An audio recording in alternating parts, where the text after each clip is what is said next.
Nesse vídeo, vou apresentar os principais erros cometidos no preenchimento da declaração do imposto de renda e quais os mecanismos utilizados pela Receita para descobrir esses erros. Você vai ver que o assunto malha fina é muito sério e pode sim lhe trazer muita dor de cabeça, mas sem desespero também, porque não é o fim do mundo e resolver esse problema é uma tarefa muito fácil. Você sabia que 90% das pessoas que não estão inscritas aqui no canal caem na malha fina? E que 98% que não estão inscritas no canal e não deixam um like no vídeo também não recebem a restituição do imposto de renda? Que coisa, não? Brincadeiras à parte, o assunto malha fina é muito sério. Ela realmente pode lhe trazer um bocado de preocupações. Mas ao contrário de que muita gente pensa, a malha fina é algo super tranquilo de ser solucionado. Aliás, é possível tomar providência já na hora de preencher a declaração que podem diminuir drasticamente o risco de você cair na malha fina. Mas afinal, o que é exatamente a malha fina? Como ela funciona? A malha fina nada mais é do que uma inconsistência encontrada na sua declaração pela Receita Federal. Que tipo de inconsistência? Já eu vou trazer para você detalhadamente uma lista de inconsistências e como a Receita descobre esses erros daqui a pouquinho. Antes, é importante você saber que a malha fina só vai se tornar um grande problema se não for corrigida a inconsistência encontrada ou, na pior das hipóteses, você não tenha como resolver a pendência. Ou seja, caso você realmente tenha sonegado valores na sua declaração. Aí a coisa fica séria demais. Acreditem, sonegar valores na declaração é muito comum. Alguns contribuintes ficam tentados a omitir um dado ou contar uma mentirinha para o fisco com o objetivo de receber uma restituição maior ou reduzir o imposto devido. Mas o barato pode sair muito caro. Cometer erros e inconsistências na declaração pode acarretar na aplicação de multa de 75% sobre o imposto devido corrigido pela variação da Selic. Mas se ficar provado a má-fé e caracterizada a fraude, isso pode levar o contribuinte a ser indiciado por crime tributário. A Receita Federal sempre atua com a premissa de que o contribuinte cometeu um erro e que não agiu de má-fé. Porém, ela tem todas as ferramentas para identificar alguma tentativa intencional de fraudar a declaração. Sabe por quê? Porque o mundo está cheio de dedo duro e você não sabe. É isso mesmo. A Receita Federal tem os seus informantes. E é por causa deles que ela descobre o contribuinte que errou, agindo de má-fé ou não. É exatamente aí que você cai na malha fina.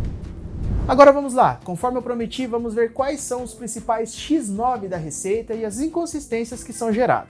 Empresas. Sim, pois é, quem diria, hein? A empresa onde você trabalha fornece todos os dados para a Receita Federal, através da DIRF, sobre os valores que foram pagos e descontados dos funcionários durante o ano. Assim, se a empresa informa uma coisa e você declara outra, vai dar ruim.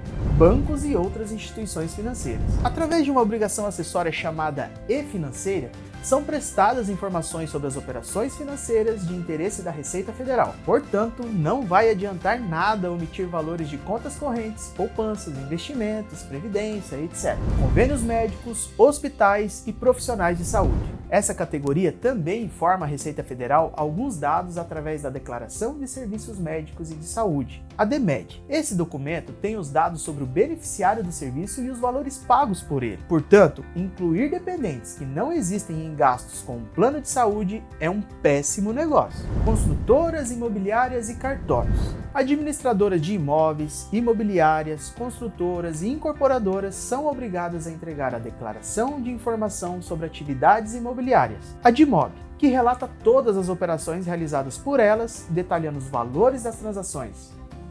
Já entendeu, né? Órgãos públicos. Na venda de imóveis, a Prefeitura cobra o Imposto sobre Transmissão de Bens Imóveis, o ITBI, que mostra à Receita exatamente o valor recebido pelo vendedor, que pode estar sujeito à tributação caso não se encaixe nas regras de isenção. Valores recebidos por doação ou herança estão sujeitos ao Imposto sobre Transmissão de Causa Mortis, o ITCMD, tributo estadual cujo limite de isenção, alíquota e sigla variam em cada estado. O recolhimento do ITCMD também é comunicado ao fisco. Portanto, não esconda nenhum bem em o valor recebido de herança, hein? Os DETRANs estaduais, a Capitania dos Portos e a Agência Nacional de Aviação Civil, ANAC, informam dados sobre a compra e venda de carros, motos, embarcações e aeronaves particulares. Não vai adiantar esconder o iate, o jatinho, a Ferrari. Pessoas físicas. Ora, quem diria, hein? Qualquer pessoa, até mesmo você, pode ser um X9 da Receita Federal. Sim, porque suas informações também podem ser cruzadas com os dados declarados por outros contribuintes. Isso acontece especialmente no caso de pagamento de aluguéis, pensões judiciais e doações de bens ou dinheiro.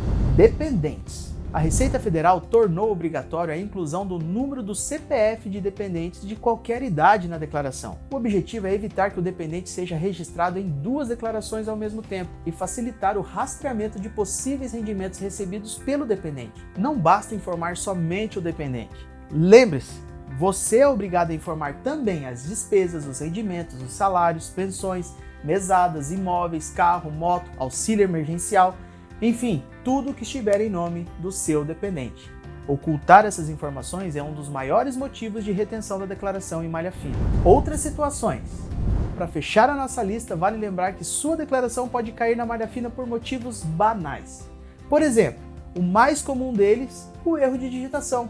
Você sem querer colocou 1 ou 2 dígitos a mais ou a menos em algum campo. Ou ainda digitou o número de algum documento errado. Detalhes realmente banais de digitação ou falta de detalhamento de alguma informação. Agora atenção, se depois de tudo isso que eu expliquei, se você por acaso cair na malha fina, fique tranquilo. Como eu disse lá no início, a regularização na grande maioria dos casos é bem simples. Depois de enviar a declaração, fique de olho no portal ECAC, que é um site da Receita Federal pelo qual você pode acompanhar tudo o que acontece com o processamento do seu imposto de renda. Tem até vídeo aqui no canal que mostra como acessar o portal ECAC através do gov.br. É só clicar no card. Um detalhe bem importante, você não precisa esperar a Receita te notificar sobre algum erro. Se você perceber que errou, esqueceu alguma informação ou que de repente informou alguma coisa a mais do que deveria, você mesmo pode fazer a retificação da sua declaração antes que a Receita perceba alguma coisa. Temos também vídeo aqui no canal que mostra como você faz a sua retificação da declaração. Se você tiver certeza que não errou, mas mesmo assim a Receita colocou sua declaração na malha, acredite, é difícil, mas é possível que aconteça isso. Até eles podem errar. Procure uma unidade da Receita Federal e vá preparado com todas as provas que você tiver para mostrar que não fez nada de errado. Assim, você não atrasa tanto o recebimento da sua restituição, se for o caso. Por falar em recebimento de restituição, ela acontece quando você paga mais imposto do que deveria. Assim, você tem o direito de receber de volta parte do valor pago a mais. Essa devolução é feita em lotes. Cada lote, que é pago em um mês específico, representa um grupo de pessoas prioritárias no recebimento da restituição. Quem entrega a declaração primeiro também recebe a restituição com maior antecedência. Mas existe um grupo prioritário que recebe antes de todos: os maiores de 80 anos, os que têm idade igual ou superior a 60 anos, portadores de necessidades especiais e de moléstia grave e os contribuintes cuja maior fonte de renda seja o magistério. Depois desses grupos, quem entregar a declaração primeiro também recebe a restituição com maior antecedência de acordo com um cronograma organizado pela Receita Federal, sempre no último dia do mês após o fim do prazo de entrega da declaração. Bom, pessoal, eram essas informações que preparamos para vocês sobre malha fina. Deixe nos comentários se você gostou do vídeo e quais são as suas maiores dificuldades na hora de elaborar sua declaração. Voltamos a qualquer momento com mais conteúdo sobre o imposto de renda para você. Tchau!